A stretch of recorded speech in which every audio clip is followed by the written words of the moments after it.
Hello everyone, welcome back to autism parenting channel. मेरा नाम अंबर है। और मैं हूं Neha. I hope you all are doing well. आज हम जिस टॉपिक पे बात करने वाले हैं वो है benefits of hiking for children with autism और with anybody with autism. It doesn't have to be a child, it could be an adult as well. अभी हम रिसेंटली ट्रिप पे गए थे एंड हमने बच्चों को बहुत हाइकिंग कराई। हमारी पास्ट ट्रिप्स में भी हम जब भी जाते हैं इंश्योर करते हैं कि बच्चे को बहुत ज़्यादा आउटडोर एक्सपोजर एंड हाइकिंग का अपॉर्चुनिटी मिले। अपॉर्चुनिटी मिले। हाइकिंग के बहुत ज़्यादा बेनिफिट्स हैं जो हम इस वीडियो में डिस्कस करेंगे। And it is one of the activity जिसे हम लोग को ना समझ नहीं आता कि अपने बच्चे को एक पॉजिटिव वे में कैसे एंगेज रखें। Regular hiking can be one such activity. मैं ये नहीं कह रहा कि रेगुलर हाइकिंग में आप बार बार कहीं दूर हॉलीडे पे जाओ या कहीं जाओ, बट आपके घर के पास भी अगर कोई ऐसी नेचर ट्रेल है, कोई पार्क है, वहाँ भी आप ये एक्टिविटी करा सकते हैं। ऑफ कोर्स बाहर जाएंगे तो डिफरेंट ट्रेल्स मिलेंगे, डिफरेंट ट्रेल्स डिफरेंट मिलेगी, डिफरेंट एक्सपोजर। एक्सपोजर मिलेगा। घर के हमारे पास सोसाइटी में पार्क है, ऑफ कोर्स घास है वहाँ पर, बट पेड़ है, but then it is surrounded by concrete buildings है, कंक्रीट पाथवे है। सो जो नेचुरल एक्सपोजर है वो बड़ा कम है। So even though green area है बट इट इज़ स्टिल आप एक सोसाइटी में रह रहे हो, एक बिल्डिंग है चारों तरफ, उतने उस लेवल के आपको बर्ड्स, साउंड्स ऑफ नेचर नहीं मिलती। सो हम इस वीडियो में वो बेनिफिट डिस्कस करेंगे हाइकिंग के। Nature is a very big classroom. Nature से जो हमें सीखने को मिलता है ना, नेचर में रहने से, वो एक्सपीरियंस, वो लर्निंग कहीं हमें और से नहीं मिल सकती। क्लासरूम थ्योरी अलग होती है, क्लासरूम में नॉलेज अलग होती है, बट जो आप नेचर से सीखते हो वो एक अलग एक्सपीरियंस होता है। Because it is all practical. It is all hands on practical. Learning की बात करते हैं आप तो अलग अलग चीज़ें जब आप आउटडोर होते हो आप एक्सपीरियंस करते हो। It could B related to animals, it could be related to landscape, it could be related to different sounds that you're hearing in nature, it could be related to different kind of weather, it could textures that you are textures. Feeling. So बहुत ही ज़्यादा एक learning opportunity provide करता है nature. And जब बच्चा nature में होता है तो he seems to be more calm. And उस टाइम जब आप उसको बताते हो तो उसका जो अब्जॉर्प्शन होता है ऑफ जो आप उसको सिखा रहे हो, that is much better. At least we have notice this in our child and as well as other children who we know who have autism. So parents can use hiking as an opportunity to introduce different concepts to their children. अलग अलग concepts आप उसको सिखा सकते हैं। Nature उसमें रह के उसको जो एक्सपीरियंस कर रहा है, जो वो देख रहा है, उसको उसको उसको यूज़ करके उसको कई चीज़ें आप सिखा सकते हैं, एज वेल एज उसकी वोकेबलरी डेवलप कर सकते हैं। अब आप घर में रहते हैं, स्कूल जाते हैं, आप नई चीज़ें से तो एक्सपोज़र होता है, बट जब नेचर में जाते हो तो एक अलग तरह की चीज़ों से भी एक्सपोज़र होता है। एंड हर बार कुछ एक अलग ही नई चीज़ दिख जाती है जो शायद आप अपनी डेली लाइफ में नहीं देख पाते। सो उसको आप जब सिखाते हैं तो उसके बच्चे की नेचुरली वोकेबलरी बढ़ती है, उसके कॉन्सेप्ट्स बेटर होते हैं। So that's it's like a big classroom. हम सब जानते हैं कि चिल्ड्रन विद ऑटिज्म, उनको सेंसरी इश्यूज़ है। या तो वो कुछ चीज़ों को ओवर ओवर रिस्पॉन्सिव होते हैं या कुछ कुछ चीज़ों में वो अंडर रिस्पॉन्सिव होते हैं। जब आप नेचर में होते हैं तो आपको अलग अलग तरह की साइट्स, साउंड्स फील करते हैं। नई चीज़ें आपको देखने को मिलती है। कभी सनलाइट ज़्यादा है, कभी शेड है, कभी आप विंड ब्लो कर रही है, कभी धूप है, कभी ठंड लग रही है।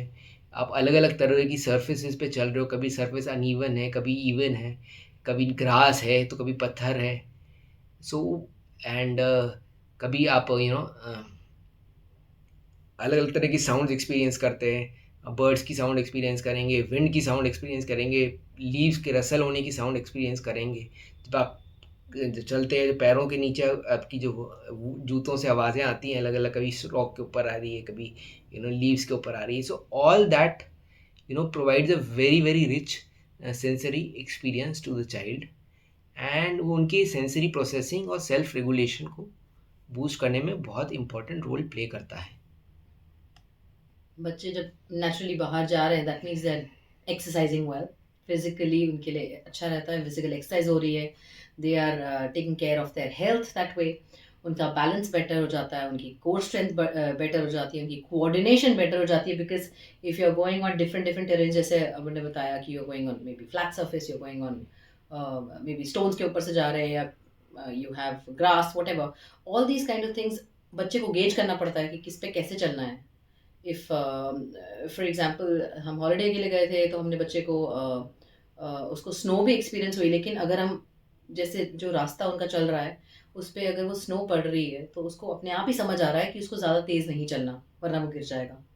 बारिश हो रही है, उसको ज़्यादा नहीं तेज़ चलना है वरना वो गीला हो जाएगा. All these kind of experiences are providing better things to him.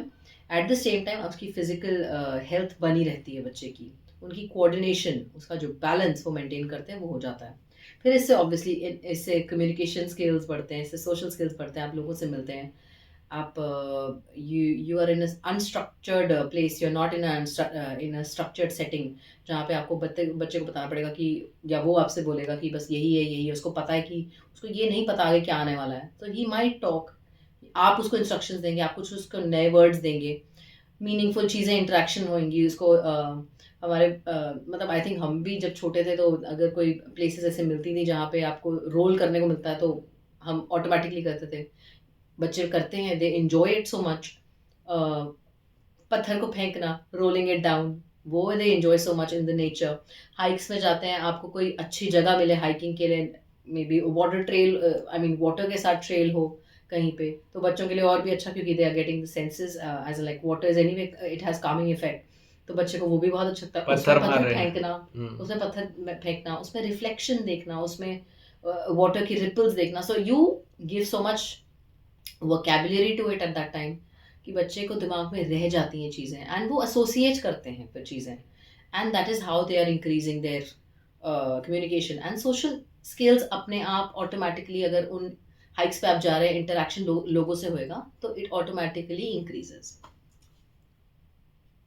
उनकी नेचर में रहने से हमने हमने दूसरी वीडियोस में भी बात किया है कि इसकी इम्पोर्टेंस के बारे में, कि उनकी जो एंग्जाइटी और स्ट्रेस है उसको रिड्यूस करने में नेचर एक बहुत, नेचुरल सराउंडिंग एक बहुत इंपॉर्टेंट रोल प्ले करता है. नॉट ओनली चाइल्ड के लिए, as a as a parent also. अगर आपके लिए भी आपको लिए ये बहुत बड़ा बेनिफिट होता है कि आपको भी डिस्ट्रेस होने में एक बहुत बड़ी, एक इम्पॉर्टेंट अपॉर्चुनिटी मिल जाती है. एंड जब पेरेंट्स एंड चाइल्ड दोनों साथ में हैं and both are getting distressed in nature, तो एक बॉन्डिंग भी इंक्रीज करता है. हमने देखा है कि अगर जो उसकी लेवल ऑफ फिजिकल एक्सर्शन है जो वो झेल पाता है हमारा बच्चा, अगर वो एवरीडे अगर एक सोसाइटी में पार्क में खेल रहा है, साइकिल चला रहा है, दौड़ रहा है, भाग रहा है, जब वो नेचर में होता है तो उसकी एक जो कैपेसिटी है to push himself further, that also goes up. वो ज़्यादा अपने आप को क्योंकि उसको जो एक्सटर्नल स्टिमुलस मिल रहा होता है, नए नए तरह के स्टिमुलस मिल रहे होते हैं, जिसको जो फीलिंग आ रही होती है, उसकी is in a much relaxed Environment. environment, and he is able to push himself much more. And he's focused. And he's focused. He's focused. रात को नई जगह पे भी, मतलब जाके जब सोएगा तो नई जगह, जैसे मैंने बोला बच्चों को चेंजेस नहीं पसंद आते, but being in nature I have seen कि हमारा बच्चा जब है, उसका जो शेड्यूल भी चेंज होता है, इफेक्ट होता है, he is not affected too much, क्योंकि उसको दिन भर जो आपकी इसको जो एक्सपोजर मिला है, जो दिन भर उसको स्टिमुलेशन मिला है, his anxiety and stress level is much lower. So एक therapeutic escape provide करता है hiking, not just to the child but to caregivers, to parents जो उसके साथ गए हैं, and which is very important for both child as well as parents. उनकी focus and attention बढ़ती है, बिकॉज जब वो चल रहे होते हैं किसी ट्रेल पे, किसी नए जगह पे, नए तरह के ऑब्स्टिकल्स वो फेस करते हैं. यहाँ तो हमें छोटे छोटे पत्थर दिख जाएंगे, वहाँ कहीं में बड़ा रॉक मिल जाता है, हमारे बच्चे को पत्थर चढ़ना बड़ा वो आता है, अच्छा लगता है उसको. अच्छा लगता है. नए नए तरह के टेरेन्स पे जब चलता है वो, तो उसका जो फोकस या अटेंशन है कि मुझे कैसे अपने आप को बैलेंस करना है, कैसे मैं गिरूँ नहीं, वो उसमें वो बड़ा उसको ध्यान से नोटिस करता है. यहाँ तो कॉग्निटिव स्किल्स उसके ऑटोमेटिकली वो बढ़ जाते हैं. हाँ, यहाँ तो वो घर के वहाँ तो नीचे पार्क में फ्लैट सरफेस है, उसको वो आदत है, वो दौड़ रहा है, भाग रहा है, ही नोज कि मैं मतलब ही उसका वो he doesn't have to really focus focus and improve कि मैं कैसे यहाँ बैलेंस करूँगा, कैसे मैं यहाँ गिरूँगा नहीं, कैसे मैं यहाँ अपने आप को बचा के रखूँगा, वहाँ जाके उसका वो दिमाग चलने लगता है कि मुझे अपने आप को कैसे बैलेंस रखना है, कैसे गीला नहीं होना है या कैसे गीला होना है। एंड कितना गीला हो कितना सकता गीला हो हूँ। सकता हूँ कि माँ-बाप डाँटे ना। So his mind is always thinking and working in a positive way. positive way. Obviously जैसे अम्मा ने बोला, this provides a family bonding time, बहुत ही अच्छे कनेक्शंस हो जाते हैं। You are trying to improve on your relationship with the child because वो इंपॉर्टेंट है। बच्चे आपकी सुनते हैं, आप बच्चों की कुछ सुनते हैं बिकॉज उनको एक पर्टिकुलर ट्रेल पे जाना है, आप उनको फॉलो करते हैं। You let them be in the nature, you creating memories and बच्चे ऑल्सो, मतलब ये हमने देखा है कि जब हम पिक्चर्स ले लेते हैं फिर उसको दिखाते हैं तो उसको याद रहता है कि वो कहाँ गया है। He does talk about a lot of things. हम बोटिंग के लिए जाएंगे या कुछ करेंगे उसके साथ, उसी ट्रेल में कहीं चले जाएंगे, ऊपर किसी पर्टिकुलर जगह पे कोई अच्छा चीज़ उसको मिला है, he will remember it, he will reconnect to it, he will reconnect to it. उसको बहुत अच्छा लगेगा कि मतलब वो याद करने की कोशिश करता है, तो उससे माइंड फंक्शन अगेन होता है उसका, it goes back, he is working on his memory, he is working on his what do we call it, recalling, he's working on that, वो बहुत अच्छे से होता है। so all these things, hiking itself really helps in that। फिर obviously जब आप कहीं जा रहे हैं तो प्लानिंग एंड प्रेपरेशन की बहुत ज़रूरत होती है, करना पड़ता है। आपको थोड़ा देखना पड़ेगा कि आप ऐसी जगह पे जाएं जहाँ पे बच्चे कंफर्टेबली कुछ कर पाएँ। ये ना कि हमेशा आप भी हमेशा यही सोचते रहो ये गिर ना जाए या कुछ ना हो जाए। ऐसी जगहों पे जाएँ जहाँ पे उनको अच्छा लगे, थोड़ा थ्रिल भी मिले बिकॉज़ दे लाइक डेंजर, तो वो थोड़ा-सा आप कर सकते हैं, but you have to make sure कि ऐसा कुछ ना हो कि आप ऐसी जगह पे जाएँ जहाँ पे बिल्कुल ही आप हमेशा सोचते रहें कि क्या हो जाएगा। You have to go to places where it caters to their sensory needs, अच्छे से वो कर पाएँ उसको, ज़्यादा ओवरलोड ना हो। कंफर्टेबल क्लोथिंग बहुत इंपॉर्टेंट है। ऑब्वियसली फ़ैमिलियर स्नैक्स बहुत इंपॉर्टेंट हैं, आइटम्स जो उनको कंफर्ट देते हैं, वो बहुत इंपॉर्टेंट है। सो उनके एक्सपीरियंस को एन्जॉयबल बनाइए, ना कि उसको ले जाइए और कहिए कि बस यहाँ पे यही है तो यही है, हमारे पास कुछ नहीं है तुम्हारे लिए। वो ना करें, उसको हर एक जगह पे ऐसी जगह ले जाएँ, वहाँ पे give him a break, have a KitKat. मैं आपको यहाँ एक चीज़ सजेस्ट ही करूँगा कि कोशिश करिए कि ऐसी सपोर्टिव कम्युनिटी के साथ आप जॉइन करिए या अपने ग्रुप का पार्ट बनाइए जहाँ और भी पेरेंट्स और भी चिल्ड्रन, चाहे उनको ऑटिज़म हो ना हो, आपके इस हाइकिंग का पार्ट बने।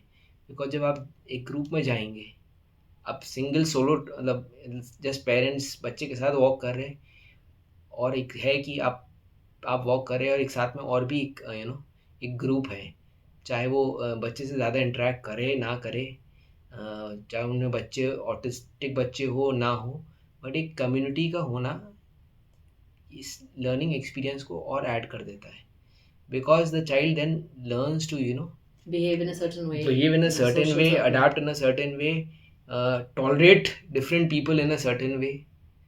So that is very important. So try to have a group जिनके साथ आप जाएं। ज़रूरी नहीं आपके acquaintances हो, कोई नए भी लोग हो सकते हैं जिनके साथ आप पहली बार हाइकिंग करें, but try to do this in a group setting. Because उससे जो बच्चे की लर्निंग है, वो बच्चे की encourage टॉलरेंस है towards people, that enhances. So I hope you liked our video. Please हमसे अपने भी कुछ ऐसे एक्सपीरियंस किया अपने बच्चे के साथ, जो बेनिफिट्स नोटिस किए उसको कमेंट्स में ज़रूर डालिए, and do subscribe to our channel if you haven't, and further share करिए किसी भी पेरेंट्स से जिससे आपको लगता है इस वीडियो से फ़ायदा होगा। हम लोग हर संडे 8 PM नया वीडियो लाते हैं। Thank you so much. Thank you.